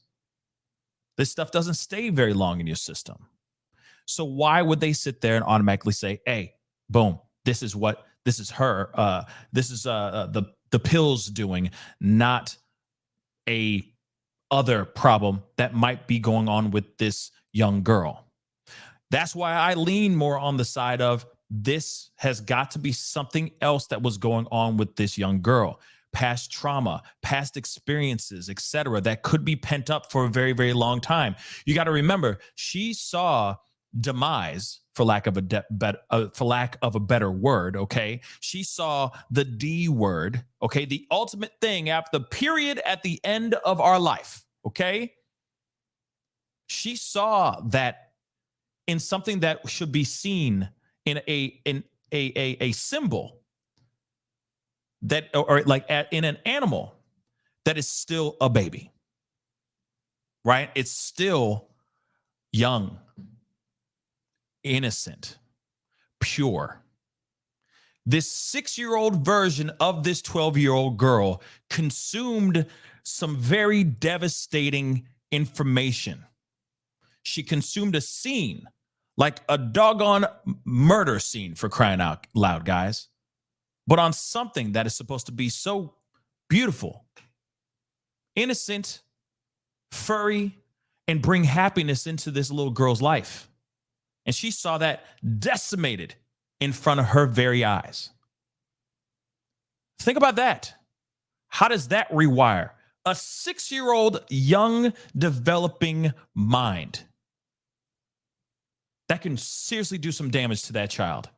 And I'm telling you again, I'll say it again until I'm blue in the face. I guarantee you that is not the only stuff. That's not the only experiences, bad issues, bad moments that she has probably seen from either that father, the stepfather, or in that household to begin with. I guarantee you that's not the only thing that she's seen with her own 2 eyes.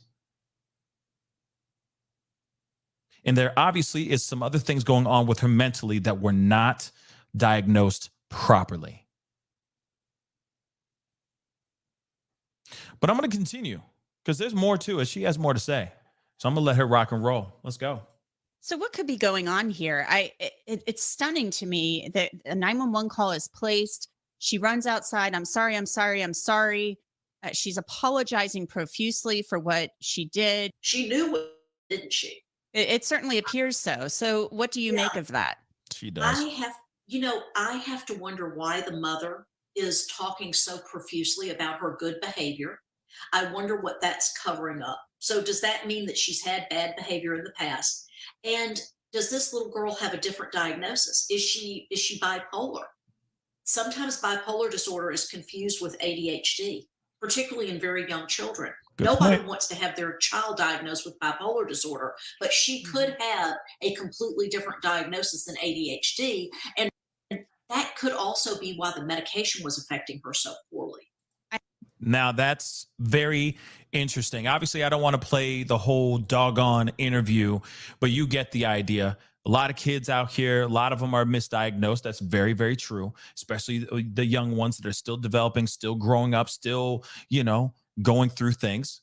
But you also got to remember, this girl experienced trauma. Then the mother, of course, she has been going, and I'm not sitting here trying to say anything bad about the mom. I'm not trying to say anything bad about the mom.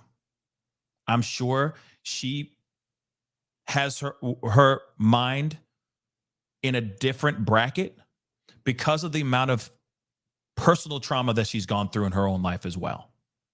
I guarantee you that. So instantly she goes into everything's fine. My kids are angels.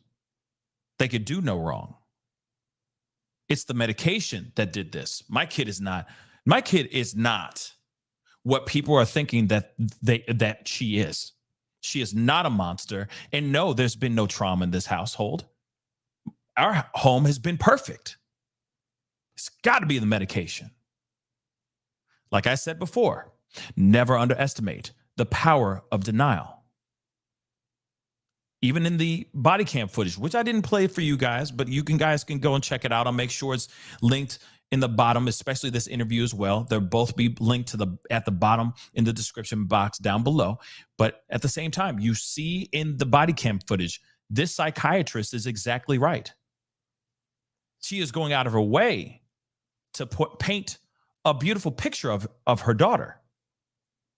Could that be her trying to cover something up? Or could it be her own mental status where she puts her mind at so that she doesn't psychologically break down, so that she doesn't have a mental break? No, everything's good. My family is great. The household is perfect. My child it doesn't have any issues or anything like that. Not because of the upbringing, not because of the house that she walks into every day, not because of what happened to her when she was 6 years old. My daughter is fine. It's the medication. Now, it could be a combination of both things. Let's talk about that really quick. Could be a combination of both. Could be a misdiagnosis.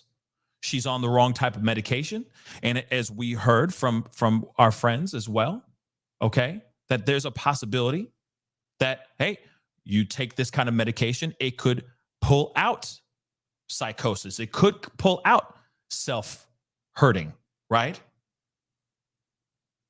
That could very well be it too. But the main question here, okay, is how should they be treating her lawfully? What kind of charges should she be looking at? Should they be charging her as an adult or not? You got to remember, she says she doesn't know what happened, yet she does. She says it over and over again. She says, oh, I know I'm going to go to jail. I know, blah, blah, blah, blah. I didn't mean to make it happen. I didn't mean to make it go that far this time. Then you see moments in the body cam footage where she's in the squad car, switching things off, on and off. 1 minute, it's all tears. The next minute, she's going, hey, I'm really good. I'm a good person. You could take these handcuffs off me. I'm a good person. I'll be a good person, right? And then it goes right back to the tears and panic and fear and anxiety, right?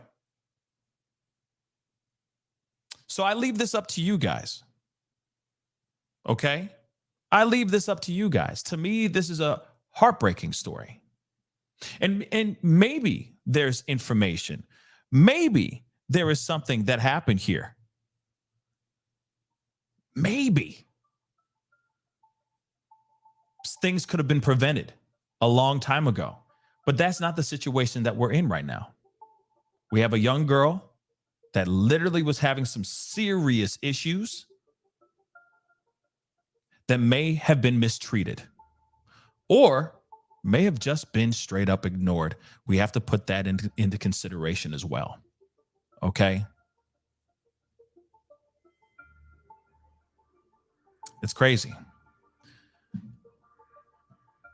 Now, if that is true, that no charges have been filed, I mean, they will be filed at some point. I don't think that they're not going to press charges of any sort. I think that they're still trying to figure out what the heck they're going to do because of her age.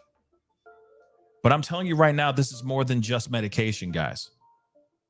This is if anything, this is a huge combination of a lot of different things.